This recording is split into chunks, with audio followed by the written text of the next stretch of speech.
I'm going to create this video para sa mga scholars na karamihan ito yung mga questions sa amin at the beginning, lalo na yung mga scholars na first time maglalaro ng Axie, which is most of you, malamang. So, ano yung gagawin nyo pag na-login nyo na yung account nyo? Tsaka ano yung titignan nyo at the beginning? Kasi, ibibigay lang namin sa inyo yung account, pero kayo pa rin yung gagawa ng team nyo, isi-sync nyo yung Axies nyo. So, what should you do?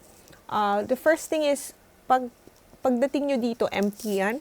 Ang una nyo gagawin is, pupunta kayo sa Axie, and then click on sync. Tapos, i-fetch niya yung mga Axies na meron kayo. Actually, ang dami niyan. Hindi gayang karami yung Axie ko. Hindi ko lang bakit ang dami. Pero, click yung sync, then lalabas yung tatlong Axie. Typically, may tatlo kayo na binibigay namin. Tapos, after may sync na, click on teams, and then just create new team. And then, i-select nyo lang yung team nyo. So, for example, gawa tayo ng team dito. Isang plant, isang aqua, at saka isang beast. Typically, lalagay ko yung beast. So, ito yung levels of, ano yung level ng Axie. So, pag ganito, magka-level sila. Pag inattack ng kalaban, either way, mapupunta. Pero ayoko ng ganyan. Gusto ko magkaparehong level yung Axie or pwedeng ganito. So, change nyo yung position ng Axie. So, that's my team. And then, just name your team whatever. So, for example, I'm just gonna name my team sample team. Wow, so boring. And click on save. Pag na-create nyo ng team nyo na yan, nasa na si sample team, i-click nyo siya and then click on select and then makakalaro na kayo.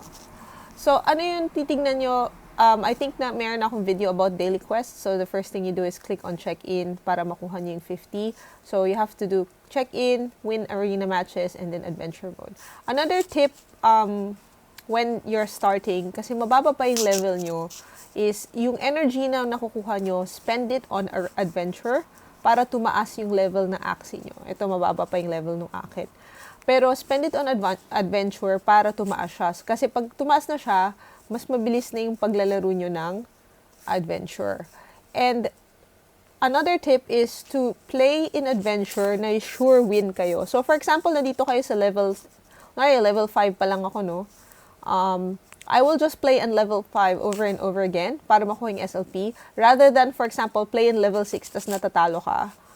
Pag natalo ka dyan sa level na yun, baba ka ng isa, then doon ka maglaro until tumaas yung level mo na kaya mo na sa next. So, ganun lang yung gagawin mo kasi wag mong itry labanan yung level na lagi kang talo kasi masasayang yung energy mo.